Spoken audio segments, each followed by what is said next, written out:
அண்ணாமலை தூண்டுதலின் பெயரில் பாஜக நிர்வாகி சூர்யா சிவா செயல்படுகிறார். நாம் தமிழர் கட்சியின் நிர்வாகி சாட்டை துரைமுருகன் திருச்சி காவல் ஆணையரிடம் புகார் மனு அளித்தார். திருச்சி மாநகர காவல்துறை ஆணையர் காமினியிடம் நாம் தமிழர் கட்சியின் நிர்வாகி துரைமுருகன் என்ற சாட்டை துரைமுருகன் பாரதிய ஜனதா கட்சியின் ஓபிசி பிரிவு மாநில பொதுச் செயலாளர் சூர்யா சிவா மீது புகார் மனு அளித்தார்.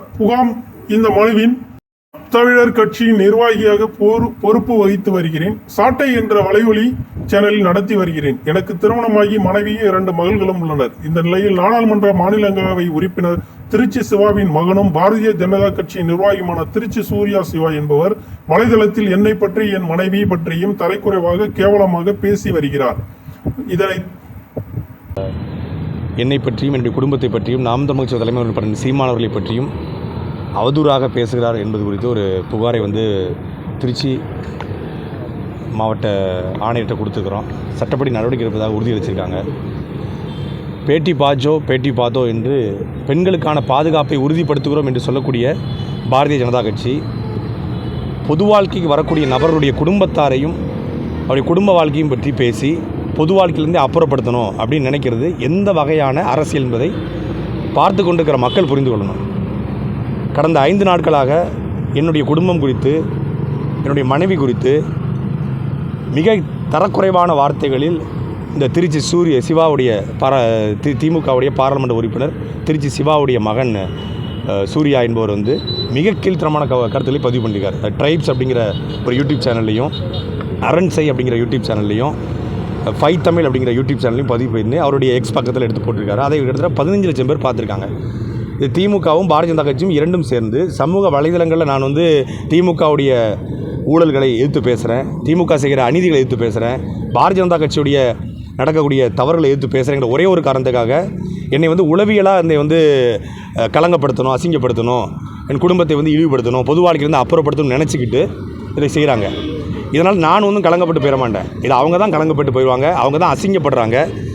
ஒரு எதிர்த்து நேரடியாக தர்க்க ரீதியாக கொள்கை ரீதியாக சண்டை போட முடியாதவன் எங்கள் அண்ணன் சீமான்னு சொல்லுவாங்க, வாதத்தில் தோற்பவன் அவதூறை கையில் எடுப்பான்னு. இப்போ அவதூறை கையில் எடுத்து திருச்சி சூர்யா சிவா அப்படிங்கிற ஒரு நபரை வைத்து திமுக பாஜக இரண்டும் சேர்ந்து என்னை வீழ்த்த பார்க்குது.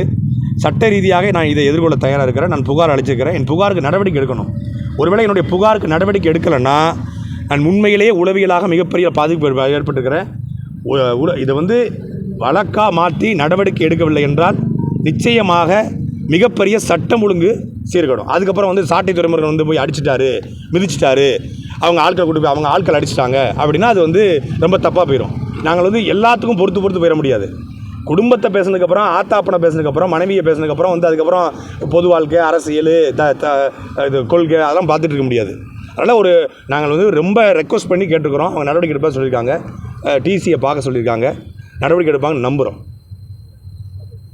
ஏதாவது கேட்கணும் கேளு.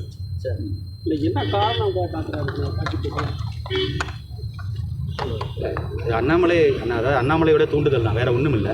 தொடர்ச்சியாக பாரதிய ஜனதா கட்சியினுடைய அவங்க ஆட்சியினுடைய 10 ஆண்டு கால அவலம் இதை தொடர்ச்சியாக தோல் உரிக்கிறோம் அப்படிங்கும்பொழுது அதை தாங்கி கொள்ள முடியாமல் அண்ணாமலை நேரடியாக பேச மாட்டார். ஏன்னா நேரடியாக அவர் பேசும்பொழுது சீமாண்ணா வணக்கண்ணா நல்லா இருக்குங்களாண்ணா அப்படின்னு அது என்னென்னா நடிப்பு. ஆனால் பின்னாடி இந்த மாதிரி அல்ல கைகளை வச்சுக்கிட்டு இந்த மாதிரி அடியாட்களை விட்டுக்கிட்டு பேசப்படுறது தொடர்ச்சியாக இது நீங்கள் ஒவ்வொருத்தரையும் பார்த்தாலே தெரியும். அண்ணாமலைக்கும் அண்ணன் சீமானுக்கும் எப்பெல்லாம் கருத்து முரண் வருதோ அப்பெல்லாம் இந்த சூர்யா சிவாங்கிற நபர், இல்லைன்னா அந்த அமர் பிரசாத் ரெட்டிங்கிற நபர், இவர்கள் தான் பேசுகிறாங்க. அண்ணாமலை நேராக வாதம் வச்சா வாதம் வைக்கட்டும். இப்போ இவ்வளோ சூர்யா சிவா குடும்பத்தை, அண்ணன் துரைமுருகன் குடும்பத்தை பேசுகிறாரு, அண்ணன் சீமானுடைய தனிப்பட்ட குடும்பத்தை பேசுகிறாரு. இதே ஐயா சூர்யா சிவாவுடைய குடும்பத்தை பேசினா என்ன ஆகும்?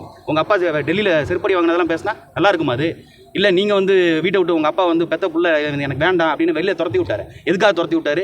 நீங்கள் மாமியார் வீட்டில் போய் மொத்தமாக போய் சம்பாரித்து வாழ்றதுக்கு வழி இல்லாமல் மாமியார் வீட்டில் போய் இப்போ தஞ்சம் புகுந்துருக்கீங்களா? அதெல்லாம் பேசினா நல்லா இருக்குமா? அரசியலாக தர்க்க ரீதியாக பாரதிய ஜனதாங்கிற கட்சி 10 ஆண்டு கால ஆட்சியில் இந்த நாட்டை நாசமாக்கிட்டு இன்றைக்கி போய் தியானம் பண்ணுறேன்னு உட்காந்துருக்குறாரு. அதை நாங்கள் கேள்வி கேட்குறோம், அதை விமர்சிக்கிறோம்னா அதை பேசுறதை விட்டுட்டு தனிநபர் வாழ்க்கையை பேசுறது, குடும்பத்தை பேசுறது. எங்களுக்கு மட்டும்தான் குடும்பம் இருக்குது, நாம் தமிழ் கட்சிகளுக்கு மட்டும்தான் குடும்பம் இருக்குது, அவர்களுக்கெல்லாம் குடும்பம் இல்லையா? எதிர்த்தரப்பில் இருக்கவங்களுக்கு அதை பேசக்கூடாது, அது அறம் கிடையாதுங்கிறதுனால தான் அதை கடந்து போகிறோம். ஆனால் தொடர்ச்சியாக இது போயிட்டு இருக்கும்போது அது கட்டாயம் சட்டம் ஒழுங்கு சீர்கேடு தான் அது மாறும். ஏன்னா இது முதல் புகார் கிடையாது. ஏற்கனவே இந்த வாதங்களை ஒருத்தர் புதுக்கோட்டையை சார்ந்தவர் பேசினாருன்னு இதே கமிஷனர் ஆஃபீஸில் கம்ப்ளைண்ட் கொடுத்துருக்கோம். அப்போ நடவடிக்கை எடுக்கல. இப்போ சூர்யா சிவா பேசுகிறாங்க, அப்பையும் நடவடிக்கை எடுக்கல அப்படின்னா இதை எப்படி எடுத்துக்கிறது? அரசாங்கம் இப்போ பெண்களை இழிவுபடுத்தினாலோ, கொச்சைப்படுத்தினாலோ, அவதூறு பரப்பினாலோ, இப்போ ஒரு பெண் மீது குற்றச்சாட்டு வச்சா அது பாலியல் சீண்டலில் தானே வருது. அப்போ அதுக்கே நடவடிக்கை எடுக்க மாட்டேங்குது இந்த அரசாங்கம்.